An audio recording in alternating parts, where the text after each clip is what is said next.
Hello. Good morning, sir. Hi, hi. Good morning, everyone. How are you? We're just fine. Well, Okay, great. yeah. So, how are we doing this? I'll give the general guidelines before we start. All right. Yeah. Sure. Yeah. All right, guys. So, since the our esteemed speaker has joined, I would like to give out the general guidelines again. Please try to keep your videos on during the session. We would really appreciate that. And, however, keep yourself muted as well. But you can ask the questions to the speaker during the question and answer round. All right. Now, I am Harsh Davas, the member of the Amicus Curiae, and I welcome you all at the session of the Presidency Dialogue series on the behalf of Amicus Curiae. I would like to welcome our guest speaker of the day, Varun Jhaveri. All right, so before beginning the session, I would like to give a brief about the Amicus Curiae and also about our guest speaker. The Amicus Curiae is the brainchild of several legal luminaries and eminent personalities across the country and the globe.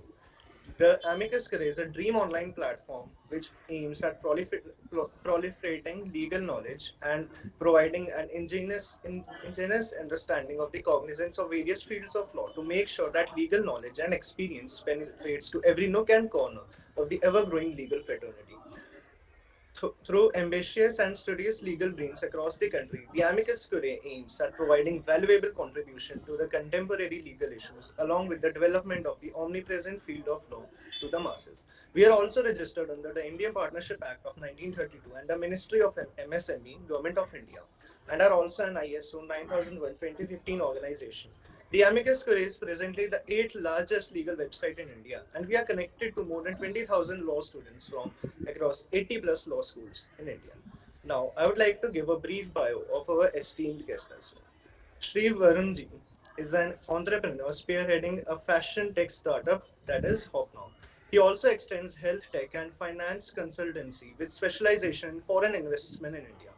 He is also serving as the National In Charge Policy Research and Training of the Bharatiya Janata Yuva Morcha, that is the BJYM. He is responsible for formulating policies, conducting research, and providing training to the BJYM members across the country. He has also served as an OSD to the National Health Authority and played a role in the implementation of the Ayushman Bharat Yojana. He has also worked with the Niti Aayog, Asian Development Bank, and UNESCO. Now, with the permission, sir, we would like to start the session. Thank you so much. Over to you, sir. Yeah, thank you. Thank you, Harsh, for the kind introduction of the organization as well as, my brief bio. Very happy to be here. I know it's sort of a Sunday noon, but this is the only time that I can actually, join in. So thank you for having me today. I have a bit of a sore throat, so please, bear with that. So, Yeah.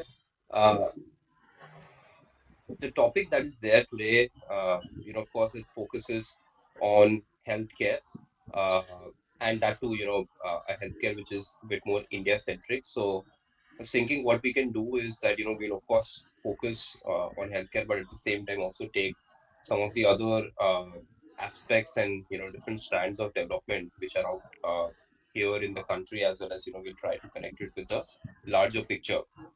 So, before we really start this, I want to keep this entire session, entire interaction, a bit more interactive. So the idea would be that, I can probably just give like a 10 minutes sort of a summary on how healthcare is really organized. What before that, I want to understand from all of you, what are some of the interesting questions, or some of the curious areas where you have the curiosity to understand, whether it's with regard to healthcare or whether it's with regard to overall sort of a development picture of the country. So what are some of those particular things that all of you are interested to hear about? Because I want to ensure that even the 10-minute summary that I'm giving, it is aligned to what you want to you know learn about or talk about. And then after the 10 minutes we will just do a sort of a Q&A session, wherein whatever your questions are, I'm happy to answer. And it's going to be more like a discussion format rather than sort of a one-way lecture where I'm just talking and you're just here. So I don't want to do that. So let's start with the fact that what are some of the questions or what are some of the areas that you want to learn about, and you can you know, mention any of that particular area in the larger ambit of the development space. I'm happy to speak on that. Yeah, Harsh, you can probably just moderate it and see who have the question. We can probably Yeah, just so you identify. guys can raise your hands first of all, and then I can pick you. Yeah.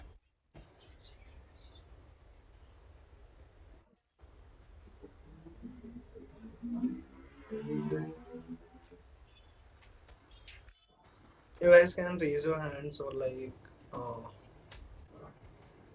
then we can begin.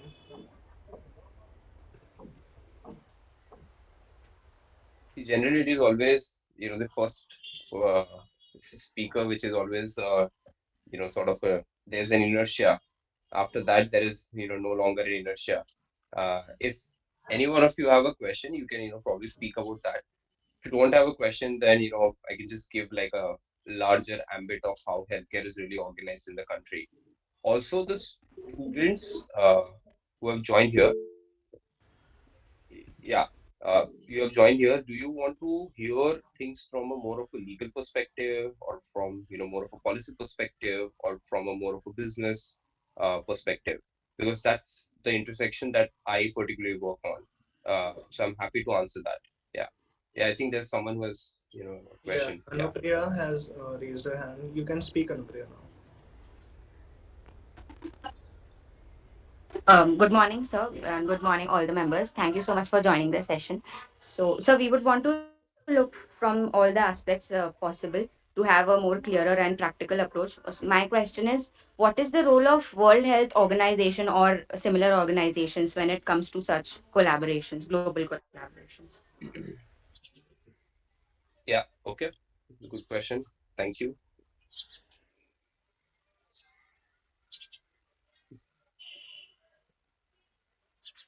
Okay. Is there any other question?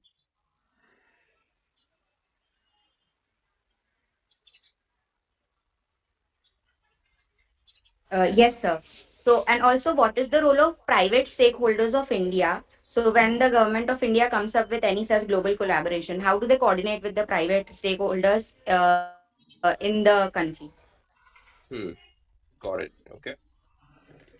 All right. Does anyone have any other questions before I begin? No, sir, I think that would be Okay. sufficient. Yeah. All right. Okay. So let's start with it. Let me take you through a quick sort of a 10-minute summary of how healthcare is, organized in India versus, how healthcare is really organized in some of the other parts of the country. In India, it is sort of a very unique model uh, as compared to some of the other countries like, US or even China for that matter. So let's focus on India for now. So when you're really thinking about healthcare, there are sort of five different systems that you need to think about. So you need to start with the preventive part. So how you generally take precautions, right? You generally take preventions. So again, I'm just going to break it down really easily for you. Is that let's say if there is a winter that is approaching, you're going to have something which is going to guard you, shield you against the changing weather. So the prevention that you're going to be taking, right? Then you have the primary healthcare, which is really catered to addressing your day-to-day issues, cough, cold, fever, all those type of, basically the clinics which are really there. Then you have the secondary healthcare, which is more about, your day-long surgeries. So let's say, you have uh, a stone in your gallbladder, or, you have some sort of an appendix operation. So the surgeries which basically only take a day. So that is what the secondary care is about. Then the third block, which is there, is the tertiary healthcare, which is going to be a bit more serious. So, your chronic diseases, like let's say if you want to get a heart bypass surgery done, cardiac surgery done. So that is what tertiary care is about. Uh, there is also an evolution that is happening, which is with regard to a quaternary care. So, advanced, let's say, cancer surgeries, advanced, brain or neurosurgeries. So there is a quaternary care which is emerging. In India, it is still not at a very sort of a big level, but it is still emerging, it's starting to emerge. And then finally, you have something called as the palliative care. So again, very niche sort of concept. Palliative care is really when you know that patient, and this happens a lot in let's say patients who have been on ventilator, or they have a sort of a terminal cancer. So you know that the patient's lifespan is going to be like 6 months, 1 year, 2 years. So how to really care for that particular patient, right? So these are the different blocks that really emerged, right? And now within the blocks, there is a horizontal sort of a system which really passes all these six blocks. Okay. Now, whenever someone talks about healthcare, next time when you're discussing, think about it in the six blocks, that where does this particular sort of function of healthcare really finds itself in. But at the same time, there are three horizontal things which really matches, or which is really present in all the six different blocks, which is what we call as the patient, the provider, and the payer. So the patient is the person who is taking the care. Provider is the entity which is giving out the care, and payer is the person who is actually paying for that particular care. So let's say in terms of the primary care, so you are going to a normal clinic, you have cough and cold. So of course you are the patient. The provider is generally a one doctor. Okay. Generally people would not go to a hospital. Like you won't go to a Apollo hospital if you have just cough and cold. You will go and find a nearby sort of a mom and pop clinic, right? So in that case, the provider is just a that particular physician, or and typically like an MBBS doctor who is there. And in most of the cases, the payer also is you itself, because it will take like $200, 500,000, not more than that, right? Now, think about this in the same way if you are in the tertiary system, which is basically like a heart cardiac surgery, a bypass surgery, something like that, right? In that case, of course, we know who is the patient. Provider typically are a larger hospitals. So, you would not go to one single clinic for getting a bypass surgery done. You would want to be in an establishment, like an Apollo, Fortis, Medanta, something like that. So in that case, provider becomes a sort of a hospital or entity. The payer, and this is where it starts getting interesting, right? Because this is where the healthcare starts getting complicated. The payer in this case, for a large number of cases, because of bypass surgery, it will cost like 6, 7 lakh, is typically an insurance provider. Now, this insurance provider is typically there for, let's say, 10 to 20% of the cases. Now 10 to 20% of the cases, as in the 10 to 20%, the top echelons of the society. So most of the white collar people, you take your health insurance, or it has been given by your companies, or you have paid for your own health insurance. So in that case, the health insurance company is the one which is really paying for this particular care. Okay. Then there is a large section of the population, okay, 80%, which really does not have access to any health insurance. Now, things really started changing, okay, especially for the secondary care and the tertiary care, when the government announced the Ayushman Bharat project. So, what is very interesting is I'm going to give you two data points that will really help you understand. So, the bottom 40% of the society, they used to have a disease rate of 5%, but they used to only access hospitals in 2.5%. Okay. The top 40% of the society, it had a disease rate of around 4%, but they used to access the hospitals by like a 5%. Because generally, typically what will happen is that in the upper sections of the society, even if you have, let's say, a heart pain, which is prolonged for 2 or 3 days, you will go and get yourself admitted. Okay. While if you look at the bottom 40%, even if they have a very, sort of severe condition, they would not go and admit. The reason behind this is because they did not have access to health insurance. Okay. This are your people like, the laborers, the farmers, in a lot of sections, like a lot of blue collar economic worker too, folks who do not have access to health insurance, either they haven't purchased, or there are they do not have a sort of insurance which has been given by the company. Because of this, every year before 2018, before the Ayushman Bharat really started, 6 crore people, and this is something which was very striking, when I came across this statistic. 6 crore people used to fall below poverty line. The reason behind is that there were a lot of people who are just above poverty line in India. Okay, when a cancer is detected in that particular family, a cancer treatment typically will cost you 30-40 lakhs. So everything in that family is, either sold to get that particular cash flow, or it has been, given as a mortgage, to get that particular loan.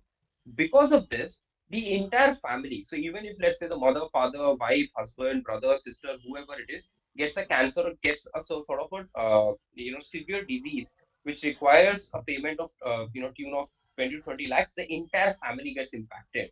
Considering a family size of 1.2 crore families, because 6 crore citizens, so 1.2 crore families used to get impacted. And when the government, brought in Ayushman Bharat, which covered 55 crore sort of citizens, which roughly translates to around 11 crore families, this particular expenditure, this particular statistics started getting impacted.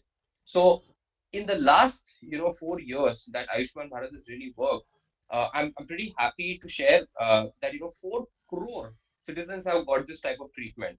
So think about the scale. So 4 crore individuals, which means roughly, somewhere around 80 lakh families, they have been impacted by this. So that itself is a sort of a very, very big sort of a statistics which really emerges out of there. So considering the fact that this bottom 40% of people, it did not have the access to health insurance, there used to be a lot of threat to them going below poverty. So this is with regard to the health insurance part. Now look at the preventive and the primary care part. So one thing that people often get confused is that whether preventive and primary are same. They do have some overlap, but they are not same at all, because primary care you generally access when you're already done, or you're already out with a symptom. Preventive care is generally accessed when you do not want a symptom to come. So both of them are quite different, right? So even in preventive care, there are so many interesting initiatives that India has done, which other countries are trying to now replicate. Like one of the examples that I can give you, and in terms of preventive care, it will include both the sort of preventions that individual has to be taken, as well as the overall immunization campaign. So technically, the COVID vaccine that all of us took, it was sort of a measure of the preventive campaign. Okay, now if you look at the way the prevention works, there is of course a lot of focus on Ayush. There's a lot of focus on fitness. You see Fit India. You see people pushing for doing exercises, yoga, practicing Ayurveda. A lot of those things, but more largely, what is really interesting is the two different campaigns or two different initiatives that I want to just pinpoint here. One is the Poshan Abhiyan. So all of you should go and read about what Poshan Abhiyan is. In a nutshell, what really happens is that when a woman gets pregnant, the whole journey that happens towards the pregnancy and even after the pregnancy, when the child is delivered, that particular phase of around 24 to 36 months, right from second to third month till the time the child is 2 years, there's a lot of nutrient requirements, both for the mother as well as for the child, in terms of getting the right iron, getting the right minerals, getting the right vitamins. In a lot of our rural areas, because of the lower income levels, they were not able to afford that. Because of that, there used to be direct sort of a impact on the overall mortality levels of the child mortality levels that we refer to. After Poshan Abhiyan started kicking in, there is there is a sort of a significant improvement that has happened in this. So you should read more about that. The second one, which is also something that is that is quite interesting, is the fact that the whole immunization drive. So every kid, all of us, right from the time we are born till 3 to 4 years, we take different vaccines, right? Hepatitis B vaccine, typhoid vaccine, a lot of vaccines which are out there. So the entire vaccine part, it was very siloed. So one time the doctor will say, "Acha, after 3 weeks you have to come here." Other time it's okay, this is a vaccine, it is not available here. You go to some other hospital. So a lot of random movement used to happen. This entire movement has now been consolidated, and the government runs something called as a Mission Indradhanush, which is like a consolidated, integrated vaccination campaign which tracks the entire history of the vaccination that the child is taking. So again, very interesting part. So this is with regard to the whole preventive part. So you see Fit India, you see Ayush, you see Mission Indradhanush, you see, Poshan Abhiyan. Then if I come to the primary care per se, primary care, interesting part is that, you already know who is the patient, you already know who is the provider, mostly it is you. But especially in the rural areas, there were not enough providers, like the doctors itself. Like in urban areas, you still have a lot of clinics. If you go to village, you will generally find that, amongst 3, 4 villages, there is one particular clinic. A lot of times, the doctor there, they also do not have the best of the degrees. So the government has now started uh, upgrading the existing primary healthcare center into health and wellness centers. So there are 150,000 health and wellness centers that are, starting to get built, which are going to have, more sort of equipment with regard to diagnostics, with regard to providing things like, basic immunization, at the same time ensuring that, there are enough doctors and nurses. Even with that, we have focused on the infrastructure, but still we need to focus a bit more on the availability of doctor and the availability of nurses. Again, that's a, one more issue that we'll probably talk about, which is with regard to the medical education. So this is everything that we are talking about right now is healthcare delivery. Okay, the medical education is a different part. Okay, so this is with regard to the primary part. In the secondary and tertiary, as I said, it is a payer, which is quite an issue. Now let's look at the provider. Okay, do we have enough hospitals? Do we have enough beds? The answer is no, we do not. We do not have the type of beds that, the ratio that WHO recommends with regard to the doctors as well as with regard to the clinics. So every district needs to have one particular district hospital, which can provide secondary and tertiary treatments. Government is working on that. Government is involving actually, and this is where, one of the questions that was asked, that how do you really involve the private players? So typically government in this country has really imagined healthcare only as a public delivery instrument, especially for the rural areas. Uh, Now, what I have seen in my learnings, and I have also written extensively when I was studying at IIM Ahmedabad, with regard to, how government is great with regards to creating infrastructure. It can create great hospitals, it can create, great bridges, it can create great roads, it can create very good digital infrastructure like UPI. But when it comes to providing the end citizen services, the government is not good at that. And this is a function of government. Like this is across, every country. It's not specific to India. It is, whether it's US, India, China, whatever it is great, because when you're creating infrastructure, you know the specifications.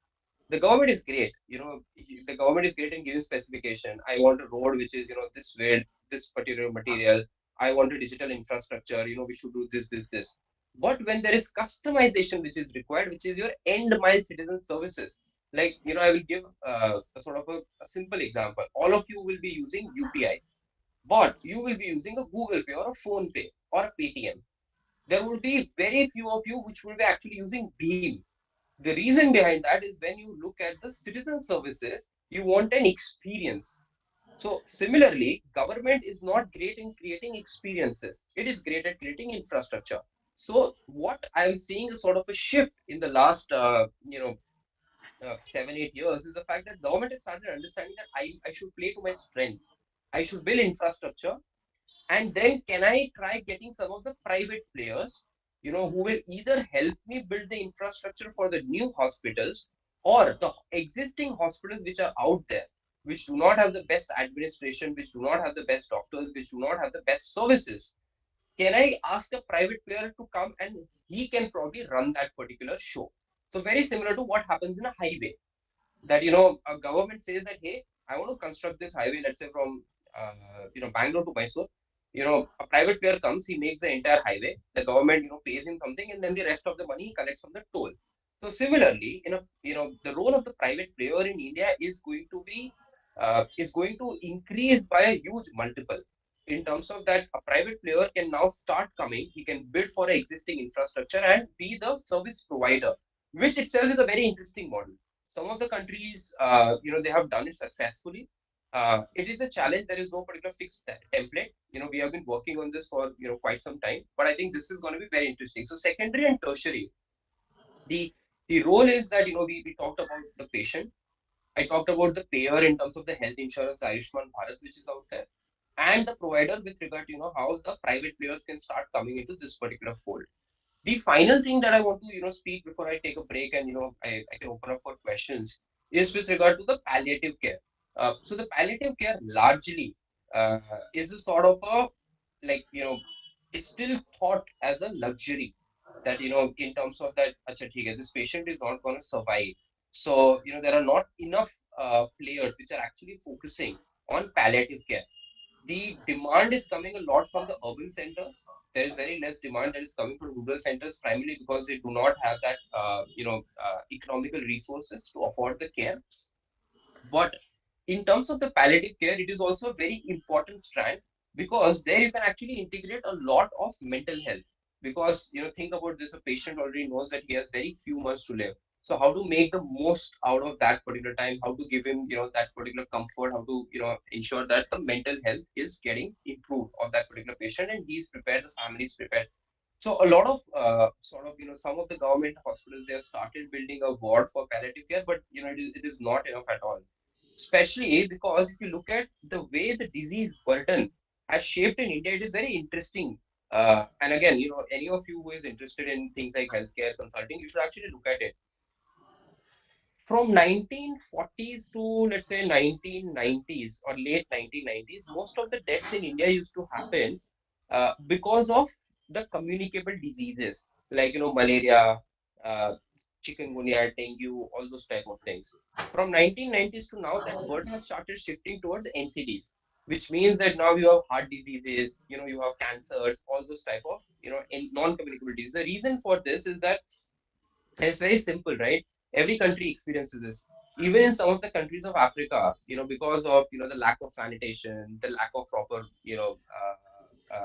hygienic facilities, there's a lot of communicable diseases that happen, and communicable diseases are really fast to catch up and result into mortality. But as the country progresses, as people start getting new avenues, as the infrastructure flourishes, we go a similar sort of a pattern, to what is also there in US, that most of the deaths are going to come from non-communicable diseases. So in communicable diseases, you do not have palliative care per se because you get a dengue, you have a very high fever, and if it is a very sort of a life-threatening dengue, then you will pass off in whatever 4 or 5 days. But that does not happen in a heart disease or in a cancer because you still have like a year or a 2 year. So in that particular cases, palliative care is really important.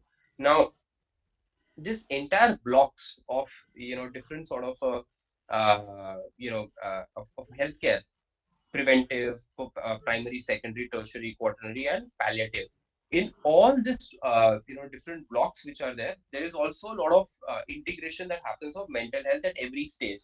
That preventive in terms of how to really keep your mental health at check. There is a lot of awareness that has happened, and again, there is a very high requirement of providers who can actually cater to that.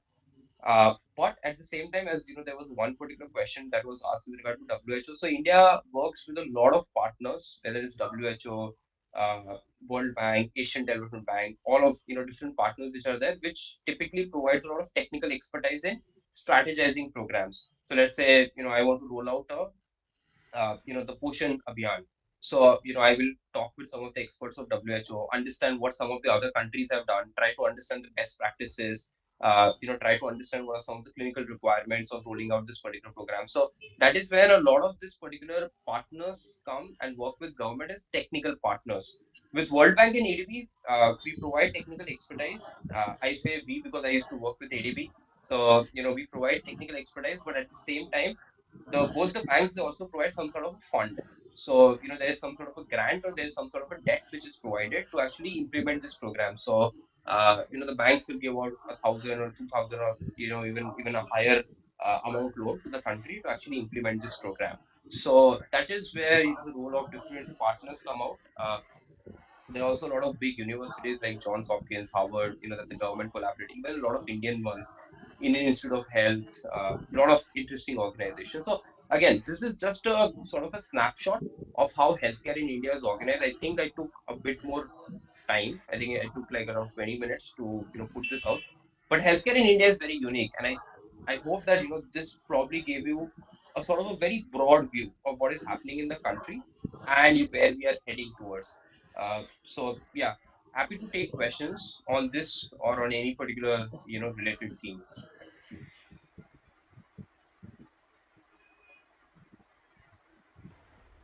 Yeah, you guys can either type in the chat box as well.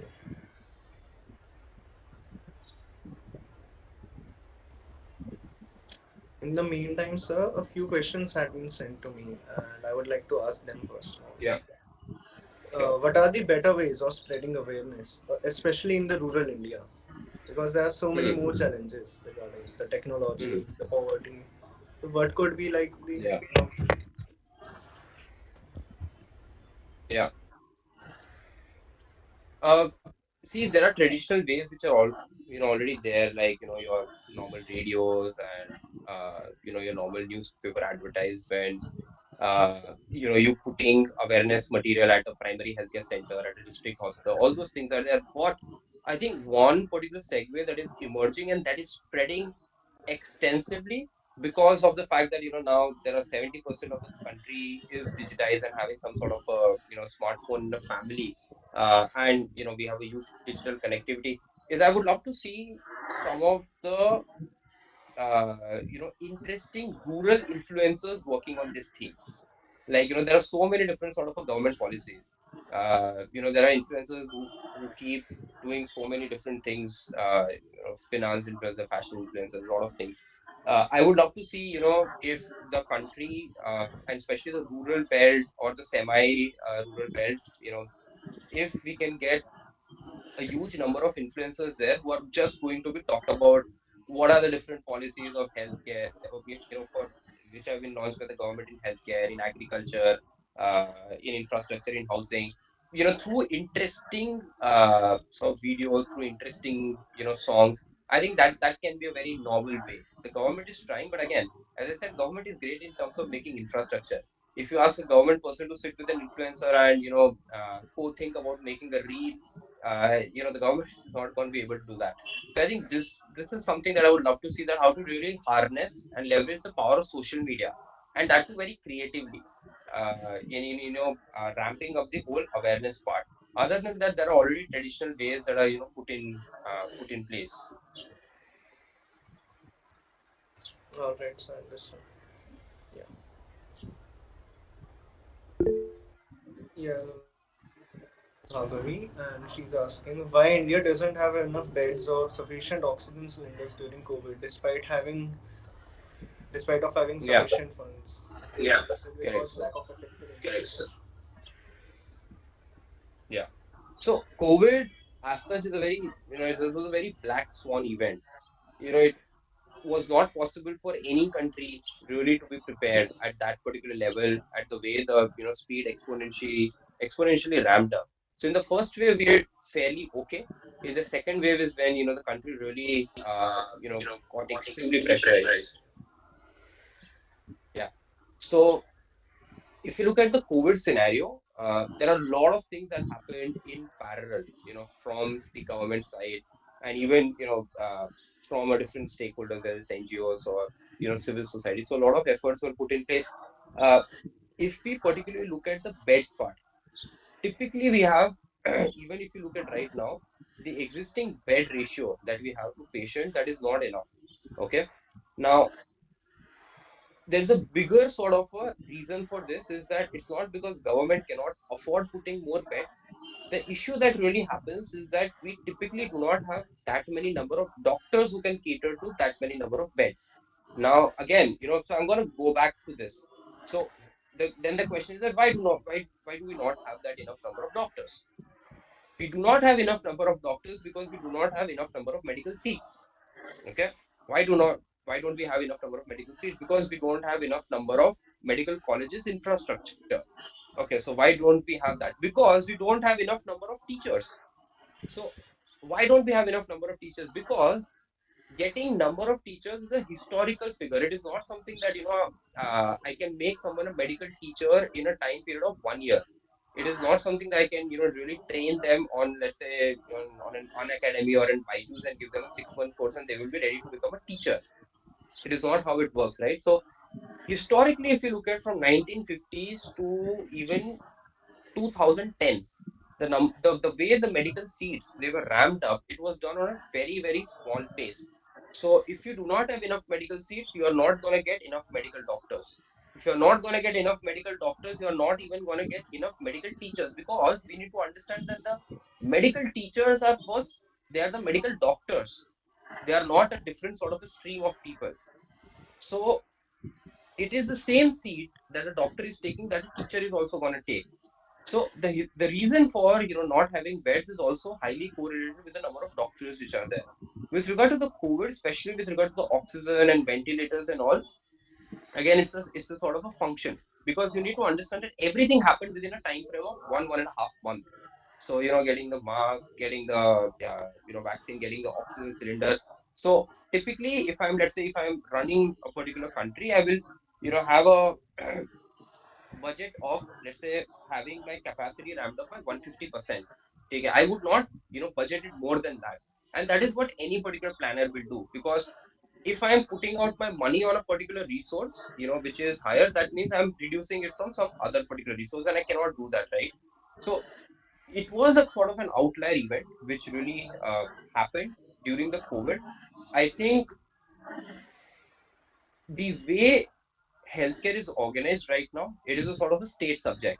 Uh, and I think there is a sort of a very high rationale that it should be a shared subject between the national and the state, so that there is more alignment that really happens. I think because that is not really happened, I think we also find a lot of miscoordination, that is especially in times of in times of a crisis like a COVID.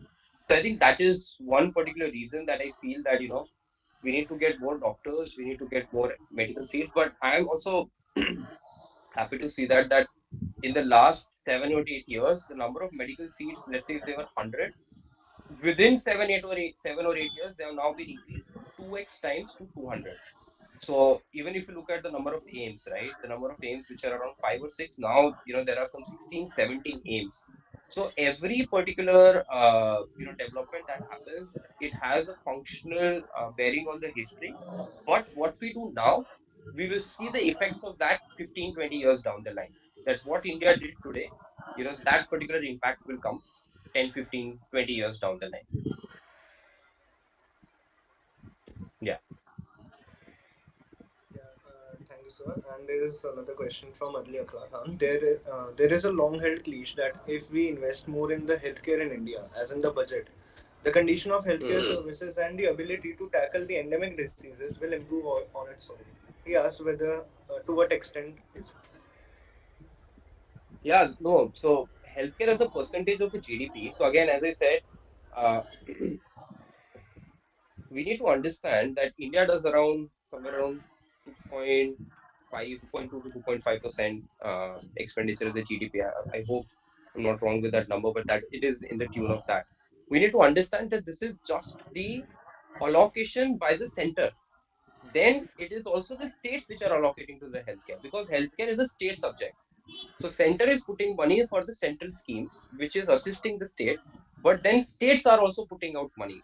So if you look at the whole number, central plus state, it is a much sort of a bigger number. So one is that particular sort of a factor that we need to consider.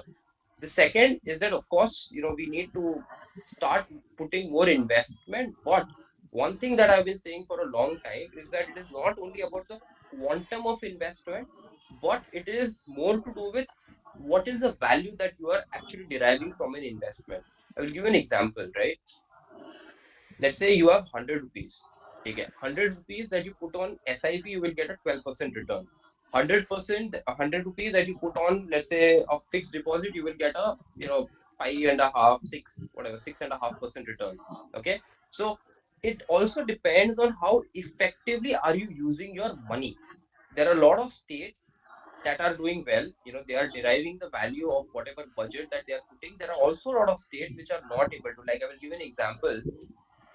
I used to work and advise government of Karnataka back in 2016-17. So when we were working, the National Health Mission budget, the money that was allocated, even that money, in terms of the utilization, almost 65 to 70% of funds were not utilized. So it is not only about allocating the money. You can allocate, you can allocate, let's say, lakhs of crores, but it is also about how effectively you utilize, and also how you really put that money and derive value out of it. So I think that is a bigger question. And I think that is the question that not a lot of people are asking, that how to really effectively leverage this money in terms of, you know in terms of getting the max value. Because if you look at, let's say, even sectors like infrastructure, I think that is where we have done really well. That if I put 1 rupee of government, I get, 2 to 2.5% returns, but like 2 to 2.5x returns. But at the same time, there is also private sector that is going to put 2 or 3 rupee equivalent to that. So in a way, with 1 rupee of government that I'm putting, I'm getting a total investment of around 3.5 rupee. So I think that is fantastic. That is a sort of a model that needs to be there out in healthcare. That it should not only be thought out as a government investment, the quantum of investment, but how to maximize value, and how to really get, other private sector people to co-invest in this.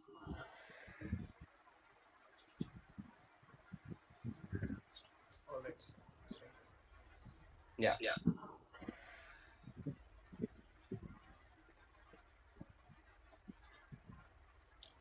There's another. At least after COVID, I think we were able to understand our loopholes. So, what are the steps taken afterwards? Now, can we say that India is ready to tackle any special situation? To be To be honest, I honest, don't I think so don't think so any any country. country. Yeah, Yeah, I can I can hear the hear echo. the echo. Yeah. To be honest, I don't think so any country can really say that we are ready to tackle any particular situation. It really depends on the extent and the severity of that situation. Even a country like, a US, which has such a developed infrastructure in terms of medical resources, doctors, medical infra, was completely crumbled. So I don't think so any country can say that, we are ready to tackle anything and everything. But I think, we are much better prepared in terms of our the way everything is getting coordinated, the way all these structures, earlier they were seen in silos, that if there is a primary care, then one particular bureaucrat or one particular ministry will be only focusing on that we are only doing this. But now I see the healthcare being seen in sort of a total, that you need to develop every block, and there needs to be communication with that. So to give an example, if a primary care patient, if is not getting well, how he gets referred to a secondary or a tertiary care, and then how his eligibility is checked, and that whether he's a Ayushman Bharat patient or not. Once he if he requires a surgery, then the surgery is done for free. He gets generic medicines to the Jan Aushadhi scheme. So I am really happy with the fact that things are getting integrated. Uh, Things have become much more streamlined. There is a lot of information, communication, awareness that is happening. Like the way India gave 200 crore vaccination shots within 11 or 12 months, I think it's an exemplary case study for every country to really learn that how to really get people to first of all go and take vaccination, how to mobilize the army and train people about how to give vaccination, and how to ensure the entire supply chain, right from the time the research was done, to the clinical trials, to the approvals, to the manufacturing, to the packaging, and to the transportation. The entire supply chain, every stakeholder of that supply chain is trained and is prepared for that. So I think the way India showed that, because there were a lot of sort of a panic that if India has to vaccinate, it will take 10 years, 15 years, some random numbers were being thrown out. But I think the fact that India was able to do that, that itself shows that we have a very sort of a dedicated workforce of ASHA workers, of Anganwadi workers, of nurses, who are ready to go that particular extra mile. So that itself is a sort of a very good sign of a country which is prepared. But at the same time, I don't think so blanket statement can be made that we are ready to tackle everything. Depends on the severity. Yeah. There is something else. Pandemic created a boom in the mental health issues, and due to the social Hmm. cutoff of a large number of people from the society and a reduction in their pay scale. In India, even depression was not recognized as a disease.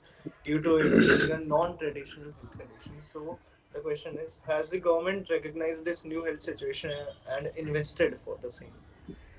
Yeah. So I think, as I also spoke about, the fact that depression and mental well-being are emerging as one of the big sort of a cause of concern, especially in the urban areas and even the semi-urban areas.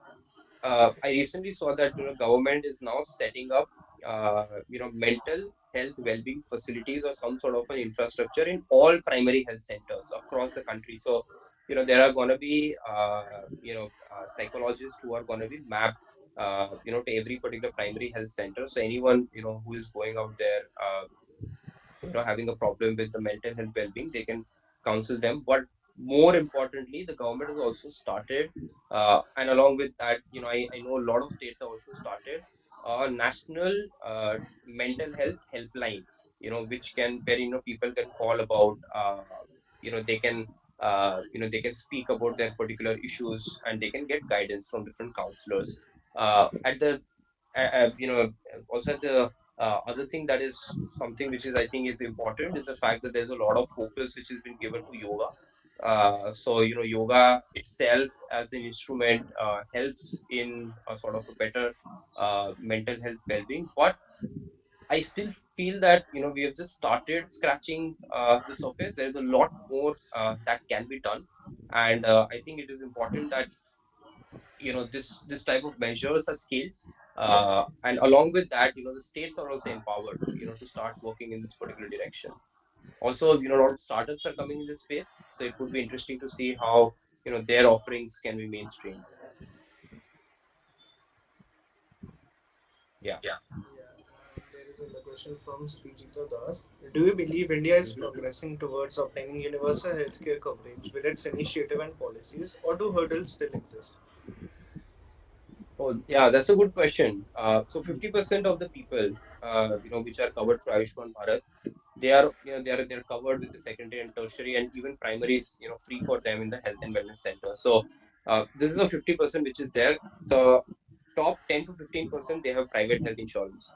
So the only gap that really exists out is this 40 to 45% which exists out in the middle, that we call as a missing middle per se. So the government is actually also planning to ensure 10 to 15 more crore. So the gap that is going to be there is only going to be around 25 to 30 crore citizens which are right at the middle. uh, I think we are progressing towards a universal health coverage. And we see UHC as three different pillars: accessibility, affordability, and quality. Accessibility, yes, I think the country has, or the country is doing a decent job. Affordably, for sure, with schemes like Ayushman Bharat, Jan Aushadhi, healthcare, health and wellness centers, all these things. And quality is, I think, something that needs to be focused a bit more on. That how do you really measure the quality of healthcare delivery? So I think these three stances are something that the country needs to keep on focusing on, and also how are we going to ensure the missing middle in terms of the 30 crore population. One way to do that is that there are a lot of associations which are there.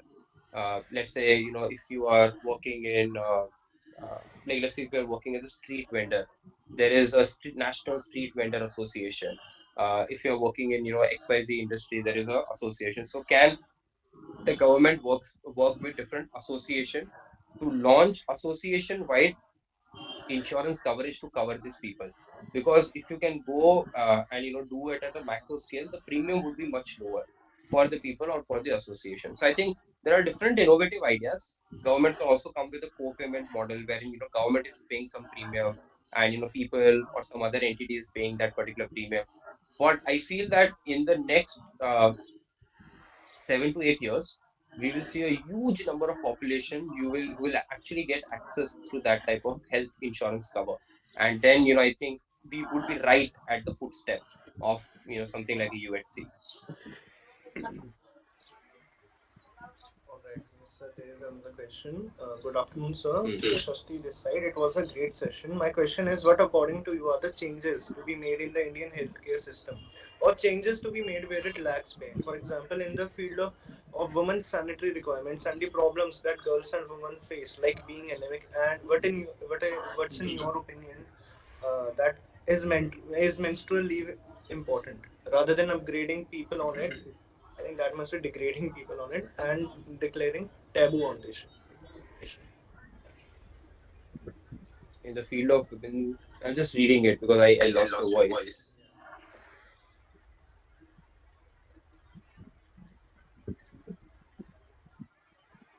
Yeah. So I think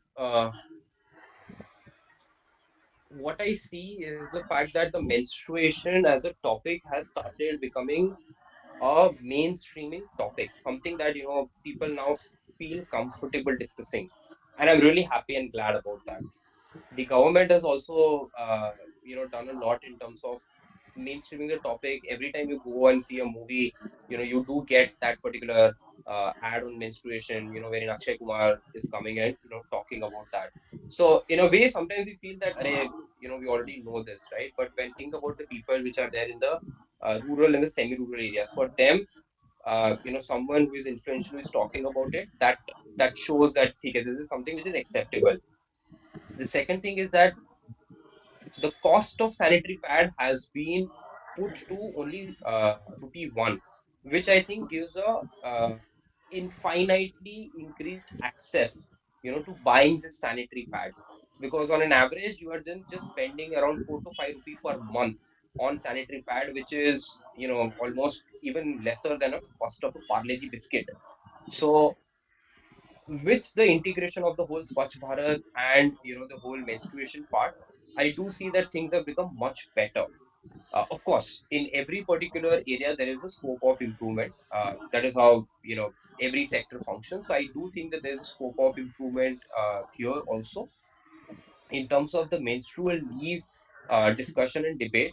Uh, I think it is generally like right now it has been taken up by very, very small number of private organizations. Some of the startups are, taking up with that. And I think it also depends a lot on how are you, quantifying menstrual leave? Like, is that a full leave or are you, asking the employees to, let's say work from home? So, some of the organizations are, terming it as a leave. Some of them are terming it as work from home, not coming to office. And some of the organization, like largely majority of the organization does not have it, right? So I think there have been two communications that have been out in the society. Like for a very long time, uh, there was a communication that was done by the sanitary pads industry that menstruation does not stop women, from, or rather, it does not take a physical toll on women. They can, go out and they can do whatever the physical strenuous work. And at the same time, there is also now a big sort of a debate with regard to the menstrual leave that there should be a leave which should be granted. So, there are both the dynamics that are playing out. And I think it would be the imperative of that particular organization that how it is structured, because some of the organization can, do virtual work very effectively. We have seen that during COVID. So I think I would probably just say that once we have started seeing what a majority of the organizations and employees are feeling, then I think we'll start getting a better understanding of how widely it can be mainstream, the leave part per se. But I'm more happy that no longer menstruation is something that is not getting discussed at homes. It is not something that people think it is unhygienic, and I'm really happy to see that particular shift. Yeah, and there's another query from Sumit Rao regarding healthcare delivery into rural and semi-urban areas. Care at all levels is centered around a key knowledge worker, that is the doctor. As the cost of medical education is increasing exponentially, it is not viable for most new doctors to live and pursue their profession outside tier one cities Hmm. if they have any chance of paying back their education loans. Technologies such as telepresence and haptics are immature and or are too expensive to deploy. Is there any light at the end of it? Hmm. So that's a fantastic question, Sumit. It's a sort of a big burning question amongst medical education community. Uh, for a long time, doctors medical editors, they are being in the profession which has a very high social impact, right? Like you always see doctor is a global profession. So there has been a large sort of a social pressure coming put into that. How I see this particular problem is the fact that if you are pursuing a medical education, which is typically a 5-year MBBS degree followed by 2 to 3 years of your specialization, probably that system needs to be deployed wherein a newly trained doctor needs to only spend, let's say, very few years, and that is only like let's say 1.5 to 2 years, because I understand there's a burden of loan and all, and the government can actually work along with banks to put moratorium on the interest on that particular loan. So can we give sort of an interest-free loan, or can we have a 2 years or a 3 years moratorium on the interest that the doctor has to pay? Me is that if he goes out and if he's gonna be working on a particular stipend, and I think the stipend needs to increase. The stipend right now is lower. The state government, central can actually collaborate on how the stipend can be made minimum, let's say 1.5 lakhs, which is a decent amount for the doctors to really start. So even if I'm going out, pursuing my particular endeavors in a rural areas for 2-3 years, I think this is something that can be done, that is doable. But there is also a large doctors in the community which come typically from a family of medicine, and they are not interested in going out there. But I think some laws, some rules, some legal framework, in consultation with the medical doctors fraternity can be made around this. But I understand it's a sort of a burning issue, and there is no one single answer to this. Some of the recommendations that I'm thinking about is they are, of course, I'm just thinking out loud. But I think this is something that the government can work along with the banks and along with the doctors association. 2 to 3 years of working in these areas, and there are a lot of doctors who actually even stay back because they feel really connected with the community part per se. So if you give them an exposure of 2 to 3 years, then probably if they want to, they can stay ahead. If they don't, they can of course move back to the tier one cities. Yeah. Yeah, all right. And another question. So, according to the WHO, 1 in 10 person would be having any form of cancer diseases in coming years. So, what would be the strategies to stop or reduce this number of cancer patients? Yeah, cancer is a big sort of nightmare that the entire world is facing, not only India per se. Of course, in India, every year there are around 1.5 million new cases that are getting detected. So cancer is sort of a big uh, uh, reason for mortality that is going to happen in the next few years itself. Uh, because it is very difficult to understand that when a cancer is going to get developed, because there are various reasons for that. It is difficult to actually uh, get that type of awareness, or get that type of particular concentrated campaigns like a vaccination or something like that for it. The only way is giving a lot of education on how to prevent or how to have a healthier lifestyle. So slashing the consumption of tobacco, alcohol, doing fitness exercises, practicing yoga. If there is a particular, let's say, some sort of a lock that is found, going immediately to a primary center. And a lot of this type of screening camps keep happening. So, especially, for oral cancer and the breast cancer, because it is something which is easier to quickly diagnose. Because it is also one of the most prominent cancer out there, both the oral and the breast. So, I think the screening part, and then as soon as someone has been detected at a particular stage, immediately referring him to the secondary and tertiary hospitals for either surgery or chemo or radiotherapy, and ensuring that the cancer does not really come back. So having appropriate follow-up. So those type of cancer care loops needs to be taken up, just like what India did for TB. Tuberculosis, we did a very concentrated campaign. We need to probably have a more stronger sort of a network But at the same time, private stakeholders, that partnership with them is going to be critical because bringing that right technology, bringing that right educational awareness loops. I think it is difficult only for a single stakeholder. So I think it needs to be something that needs to be done in partnership.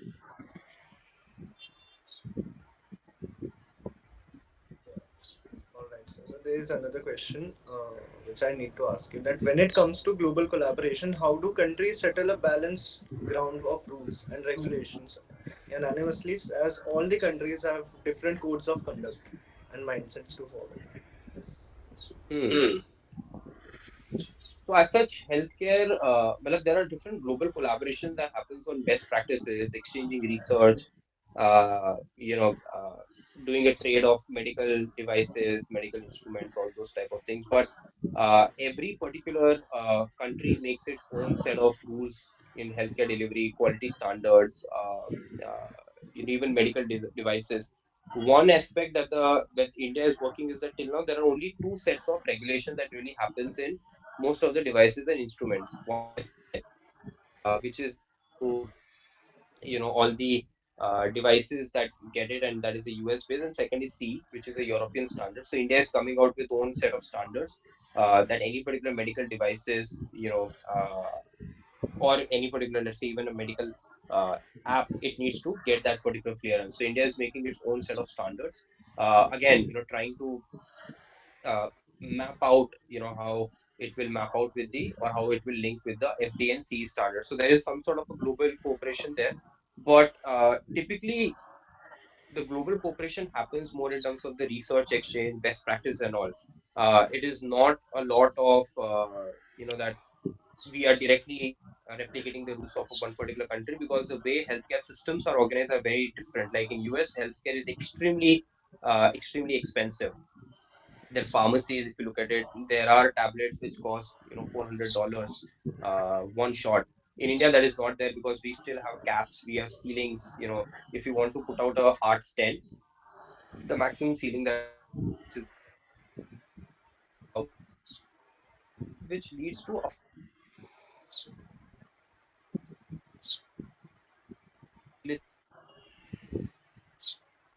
That could cost 6 lakh, 7 lakh, 8 lakh rupee. There's also a lot of artificial demand barriers that are created by the pharmaceutical devices manufacturing companies. So how to keep a check on that, I think that is something which is important. Vendors are doing a fair job. Breast implant, hip implant, the stents, even the generic medicine part. So that has been good. But I think in terms of the regulations, in terms of having, how easily can a US technology enter India, or how easily can an Indian technology enter a US? I think there is sort of a more global cooperation that is required. And even, we need to exchange the notes with different countries, not only US. There are other countries which have done a good job in their healthcare systems, such as, one example that I give is Thailand. They have done a decent job. So how to, coordinate more effectively? I think that is something that would be important. Right, so I would also like to ask one last question, that how can the Yeah, youth contribute to it? Like, how can we contribute to this? yeah.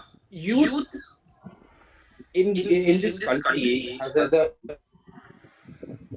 Technology. We have access to social media. We have access to education, and we still are by far the best time to be a young person in India. So I have largely maintained the stance that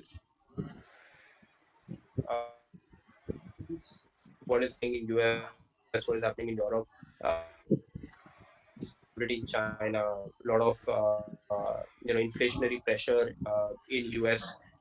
Dollar is on the verge of crumble.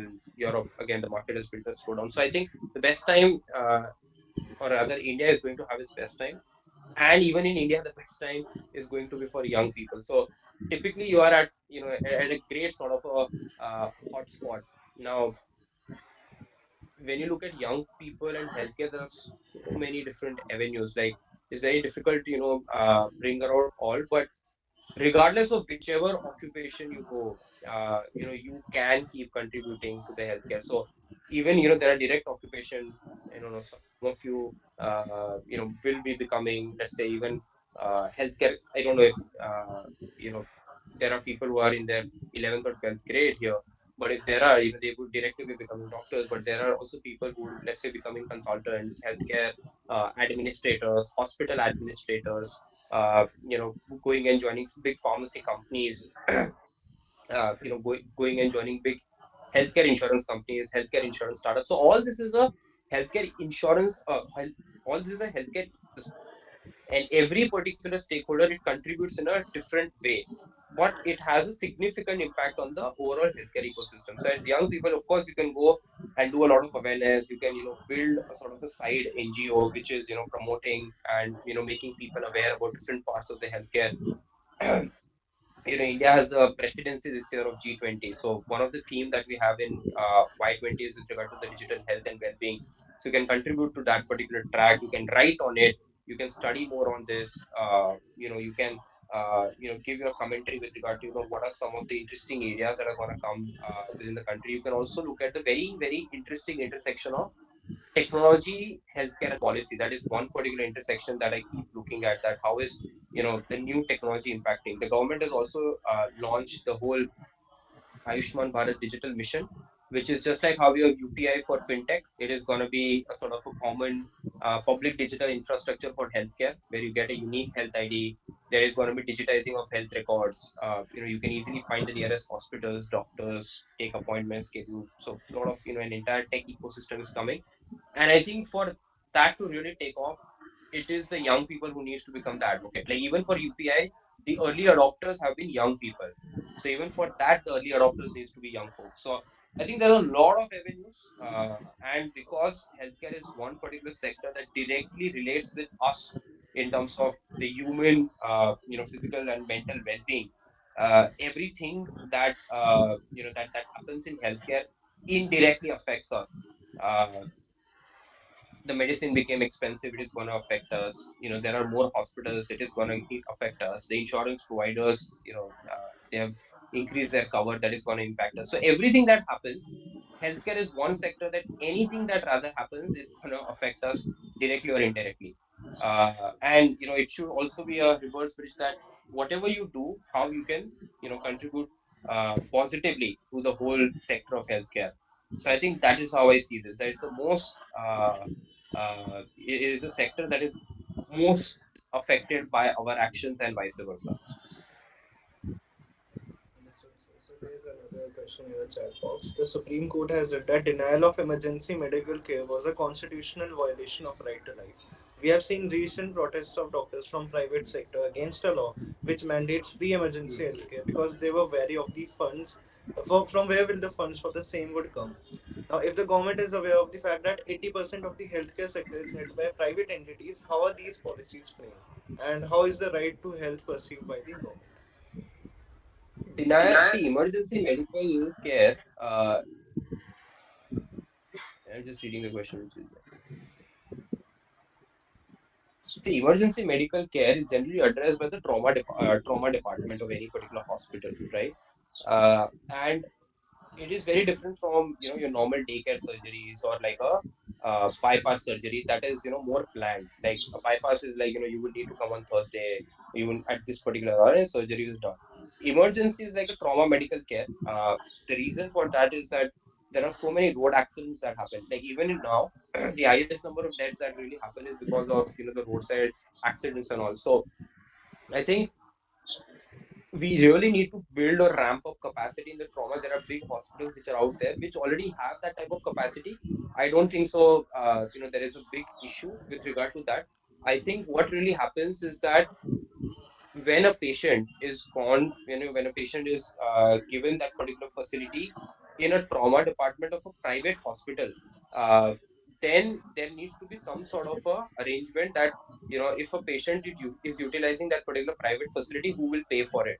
So essentially there are now caps and covers that are put in place that okay, if a patient was gone to a private hospital, the government the state government per se will be giving a certain reimbursement to the private hospital, which will include some of the reimbursement, which will also go to the doctor and the attending staff. So at the end of the day, every sector or every particular movement in the sector is related with the incentives. So it's all about creating the right incentive at the right level. It is very easy to fix this particular situation. There are so many hospitals which have the trauma ward which is not getting utilized because there are no particular proper economical incentives. Okay. Before taking a patient, the private hospital is confused whether someone will pay or not. So that's why they don't take him. They go to the government hospital, which is already overfilled. So that's why the emergency care is not provided. But if there are right incentives which are put in place, this is an issue that can be easily troubleshooted. All right. Yeah. Okay. I think we are pretty much over the time. So I think if there is no other question and nothing else, I think we can then wrap it up, Harsh. Yeah, sure. Yeah. So, on behalf of the amicus curiae, I would like to express my sincerest thanks to you, sir, and the presence of all the attendees. Now, your insights and expertise were invaluable and greatly appreciated.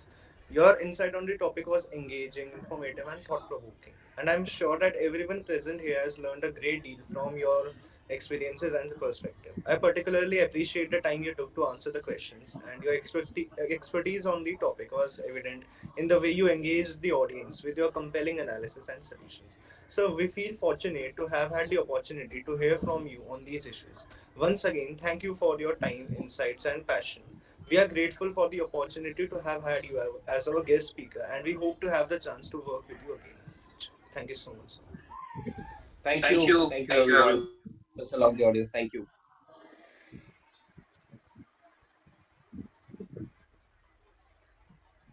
The participants can now leave the meeting.